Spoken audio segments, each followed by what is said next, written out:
दोस्तों याद रखना कि आप इस संसार में पीठ दिखाने तो बिल्कुल नहीं आए हैं। बहादुरी से सामना करना है और यकीन मानिए कि दुनिया हमेशा हीरोज़ को पसंद करती है, लेकिन हीरोज़ हमेशा मुश्किलों का सामना करते हैं। तो स्थितियां चाहे जितनी भी बुरी क्यों ना हो, आपको पीठ नहीं दिखाना है, आपको रणभूमि छोड़ना नहीं है। दोस्तों इस जीवन में हमारे कुछ कर्तव्य होते हैं, कुछ कर्म होते हैं जिन्हें पूरा करना ही पड़ता है। श्रीमद् भगवद गीता के अध्याय 3 श्लोक 22 में कहा गया है, न मे पार्थास्ति कर्तव्यम त्रिषु लोकेषु किंचन नानवाप्तम वाप्तव्यम वर्त एव च कर्मणि।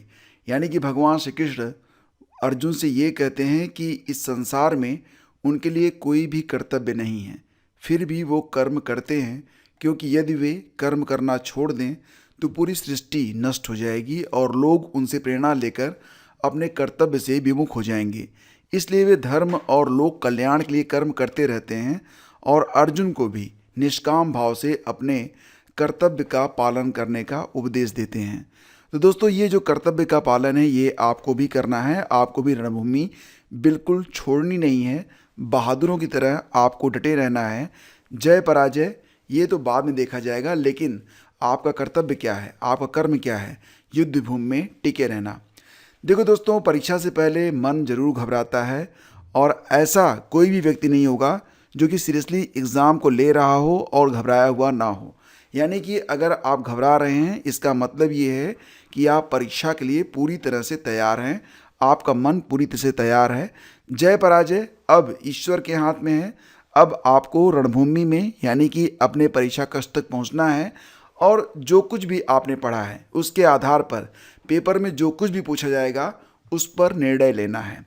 देखो दोस्तों, जितना भी आपने अब तक पढ़ा वो पर्याप्त है। अब आपको घबराने की कोई आवश्यकता नहीं है। देखो, अपने सब कॉन्शियस माइंड पर आपको भरोसा करना है। कभी कभी ऐसा भी होता है कि जो चीज़ें आपको लगता है याद नहीं हैं वो चीज़ें याद आ जाती हैं ज़रा सा हिंट देखते ही। तो एग्ज़ाम में जो 4 ऑप्शंस आपको मिलेंगे वो आपको हिंट देंगे कि आप अपने सही उत्तर तक पहुंच सकें। इसलिए बिल्कुल आपको घबराना तो नहीं है और ये तो बिल्कुल नहीं सोचना है कि आपने पढ़ा तो सब कुछ था, एंड टाइम पर याद क्यों नहीं आ रहा है। सब कुछ याद आएगा, बशर्ते कि आप अपने मन को शांत रखें। देखो दोस्तों, होता क्या है ना कि अगर आप एक गिलास पानी ले लें और उस पानी में कुछ गंदगी आप ऐड कर दें और फिर आप उस गिलास को हिलाते हुए सोचें कि ये जो गंदगी है वो अलग हो जाए, वो अलग नहीं होगी। तो कैसे अलग होगी? उस गिलास को शांत छोड़ दें। कुछ देर के बाद आप देखेंगे कि गिलास में जो गंदगी है वो नीचे जम गई है और ऊपर का जो पानी है वो फिर से स्वच्छ हो गया है। यानी कि अगर आप शांत मन से किसी भी समस्या का हल खोजते हैं तो हल तभी निकल पाएगा जब आप शांत होते हैं। दौड़ते हुए भोजन आप बिल्कुल नहीं कर सकते और चंचल मन से आप समाधान तक कभी पहुंचेंगे नहीं।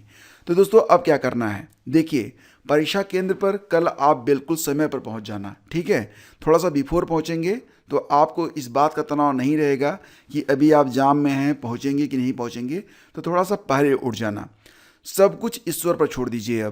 अब जैसा भी होगा, जो भी होगा, वो एग्ज़ाम के बाद सोचा जाएगा। जब तक परीक्षा नहीं होती है तब तक अब आपको कोई भी नेगेटिव बात मन में नहीं लानी है। आपको अपने परीक्षा कक्ष तक पहुंचना है और परीक्षा देनी है।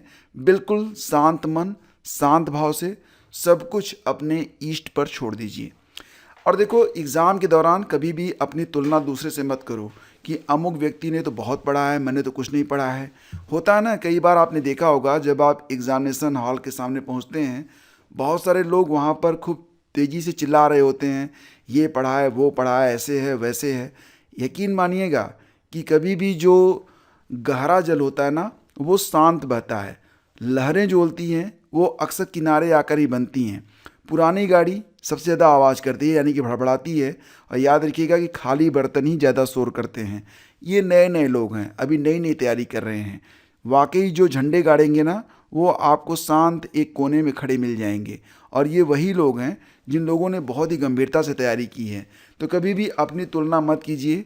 अनावश्यक क्वेश्चंस लोग अगर आपसे पूछें तो बिल्कुल आपको घबराना नहीं है, ना तो आपको आंसर करना है, हूँ हाँ करके निकल जाइए। अब जो कुछ होगा वो एग्जामिनेशन हॉल में होगा। ऐसा नहीं कि आधे घंटे पहले आपका जो मनोबल है, किसी ने कुछ पूछ लिया, आपको नहीं आया, आपका मनोबल टूट गया, हो सकता है कि वो क्वेश्चन आए ही ना। तो बिल्कुल भी आपको घबराना नहीं है। अपने साथ पानी का एक बोतल लेके जाइएगा, क्योंकि कई बार पानी जो होता है ना वो स्वच्छ नहीं मिल पाता है किन्हीं कारणों से, तो ये टेंशन नहीं रहेगी। और परीक्षा भवन में समय से पहले पहुंच जाएंगे, तो लघु शंका वगैरह करके शांत भाव से अपनी सीट पर आकर बैठें, तो आपको जो है ज़्यादा व्यवधान महसूस नहीं होगा। और देखिए, जब आपको ना OMR शीट मिल जाए और बुकलेट मिल जाए, तो सभी एंट्रीज़ बहुत ध्यान से पढ़ें और तभी भरें। ऐसा नहीं कि बस आपने देखा कि ये 4 कॉलम बने हुए हैं, कुछ भी भर दिया उसमें, ऐसा नहीं। आप यहाँ पर पढ़ लीजिए कि पूछ क्या रहा है। जहाँ पर अनुक्रमांक है वहाँ पर अनुक्रमांक डालें, जहाँ पर आप जिला कोड पूछ रहे हैं वहाँ पर जिला कोड, जहाँ पर विषय कोड है वहाँ पर विषय कोड, जो भी जानकारी है ध्यान से पढ़ें। आपका पेन पढ़ने के बाद चलना चाहिए, ऐसा नहीं कि पेन चलाने के बाद आप पढ़ें, ये बिल्कुल मत करिएगा, ये गलती भारी पड़ती है। क्योंकि अब बहुत दिक्कत हो जाती है, OMR शीट पर आप ना तो इरेजर इस्तेमाल कर सकते हैं और ना ही आप उसे खुरस सकते हैं, तो बहुत सावधानी, ठीक है ना। और देखो, जब पेपर आ जाए ना तो बिल्कुल शांत भाव से, अब देखो जो पेपर आ जाएगा तो उसमें कुल मिला के जितने भी प्रश्न आपके सामने आ रहे हैं, तो मान लेते हैं कि ये आपका 1 2 3 4 इस प्रकार से 150 तक आपको क्वेश्चन मिलेंगे। पहला क्वेश्चन आपने पढ़ा, आपको दुविधा लगी, छोड़ दिया। दूसरा सरल लगा, इसको आपने काला कर दिया। तीसरा आपको लगा कि इसमें समय लगेगा, आ तो रहा है समय लगेगा, छोड़ दिया। चौथा आपको सरल लगा, उसको कर लिया। अब इसी प्रकार से 150 तक जाइए, वापस आइए और देखिए कि इसमें थोड़ा समय लगेगा, हो जाएगा। तो जिस पर आपको अब थोड़ा सा समय देना है उस पर आप चले जाइए, ठीक है, और दोबारा से उनको लगाइए। अब ऐसा नहीं कि पहला ही क्वेश्चन आपके लिए काफ़ी जो है, मान लेते हैं कि आप सबसे पहले मैथ लगाने बैठ गए और मैथ आपको आती नहीं है, आप एक प्रश्न लेकर आधे घंटे तक झेले हैं। उसके बाद याद रखिएगा बाकी 149 क्वेश्चन भी आपको ही करने हैं, ठीक है ना। कई बार ऐसा होता है कि जो सरल प्रश्न होते हैं उन्हें अगर आप बाद में करने के बारे में सोचते हैं तो होता क्या है, कठिन प्रश्न आपका समय बिगाड़ देता है। तो यहाँ पर टाइम बजटिंग, टाइम मैनेजमेंट बहुत इंपॉर्टेंट है। सबसे पहले जो सबसे सरल क्वेश्चन है उनको करना है, उसके बाद जो उनसे थोड़े से कठिन है दोबारा लौट के उनको करना है, और जब तीसरी बार आएँ तो उनको करिए जिनको थोड़ा सा समय देके आप कर सकते हैं। चौथी बार जब आएँ तब आप उन प्रश्नों को समय दें जो प्रश्न आपसे टाइम टेकिंग है।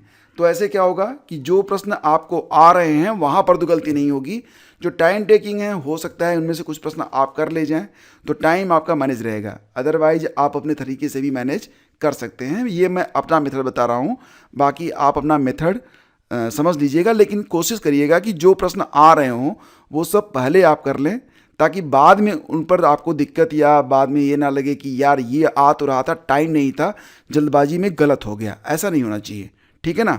तो इस प्रकार से पेपर हल करें कि सभी प्रश्न आप देख सकें, उन पर आप समय दे सकें। और ये जो मेथड है ये आपकी काफ़ी हेल्प करेगी, ठीक है ना। और जो कुछ भी आपको उत्तर लग रहा हो ना उसको काला भी करते चलें। अगर आप कन्फर्म है तो काला कर दें, अदरवाइज़ काला करने में भी समय लगता है और लास्ट टाइम में कई बार ऐसा होता है कि आप गोले सही तरीके से काला नहीं करते हैं ना, उसमें भी दिक्कत आती है। तो पूरी तरह से उसको काला करें, जो कुछ भी करें अच्छे से करें, ठीक है ना। इस प्रकार से टाइम को मैनेज करना बहुत ज़रूरी है, ये तो मैं आपको बता चुका हूँ। लेकिन एक बात और भी कि अनावश्यक तनाव जाकर वहाँ पर मत लें कि आप खाली बैठे हैं तो आप ये सोच रहे हैं कि यार ये नहीं पढ़ा वो नहीं पढ़ा। अब जो कुछ पढ़ा है ना वही आपके काम आने वाला है, तो ऐसा नहीं कि अब आप जाके वहाँ पर। और हाँ, नेगेटिव मार्किंग को भी आपको फोकस में रखना है। नेगेटिव मार्किंग ये ज़रूर आप ध्यान में रखिएगा कि यहाँ पर नेगेटिव मार्किंग भी है। तो इसलिए अब देखो यहाँ पर कितने प्रश्न करने सही होंगे एग्जैक्टली पहले से ही बता पाना थोड़ा मुश्किल है, लेकिन एक बात तो तय है कि आपको ये भी पता है कि आपका जो कट ऑफ है 40% से कम, यानी कि अगर 150 प्रश्न हैं उनमें से 60 प्रश्न से कम आपके सही हो रहे हैं तो फिर मेरिट में आप नहीं आएंगे। फॉर जनरल मैं आपको बता रहा हूँ। और इसलिए जो है ना प्रश्न तो आपको करने हैं, लेकिन ऐसा नहीं कि केवल 65 प्रश्न आपको आ रहे हैं, ठीक है, या 70 प्रश्न आपको आ रहे हैं। सब मिला के 150 में 70 प्रश्न आपको आ रहे हैं। अब 70 प्रश्न अगर आप सही करके छोड़ देंगे तो वैसे भी जो 15 गुना लोग होंगे हो सकता है उसमें आप ना आ पाएँ।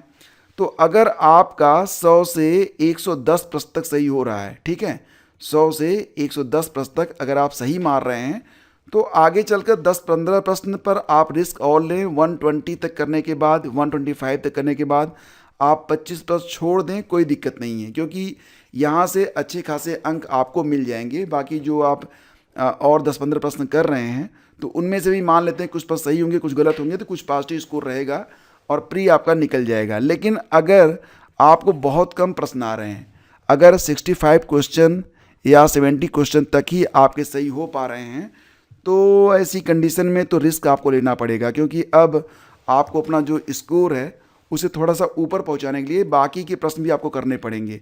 एटलीस्ट इतने प्रश्न तो आपको करके आने ही हैं कि आपको ये उम्मीद रहे कि आपका जो प्री है वो क्लियर हो जाएगा।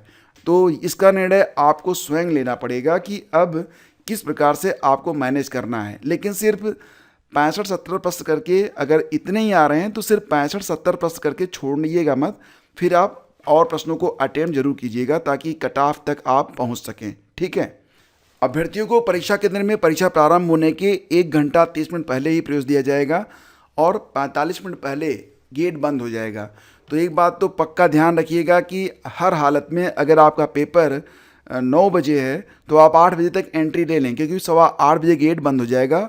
और इसी प्रकार से जो सेकेंड मीटिंग वाले हैं वो भी ध्यान रखेंगे कि वो भी समय से एंट्री ले लें, क्योंकि आपका जो परीक्षा टाइम है उससे 45 मिनट पहले आपका गेट बंद होने वाला है, ठीक है। तो उसके पहले ही एंट्री ले लें, अदरवाइज लास्ट टाइम में ना बहुत सारी दिक्कतें होती हैं। आपका आरएस स्कैनिंग भी होगा, तो सब कुछ।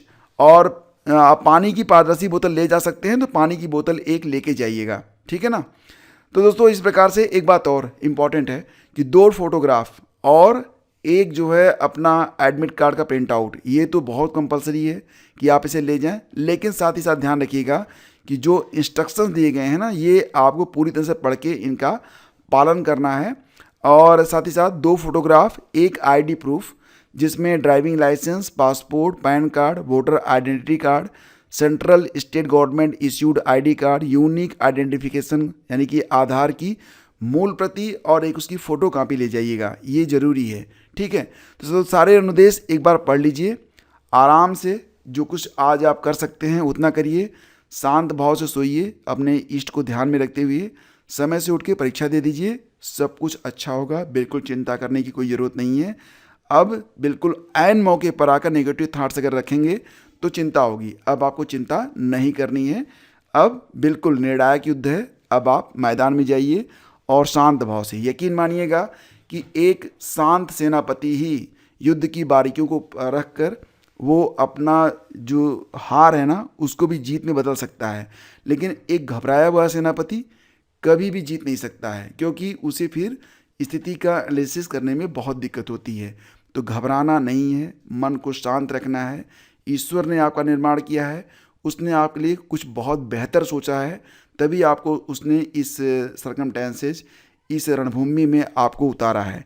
तो अपना जो अर्जुनत्व है उसको आप साबित करिए। तो मिलते हैं आपसे अगले वीडियो में। अगर कोई कन्फ्यूज़न है तो आप पूछ सकते हैं। Thank you.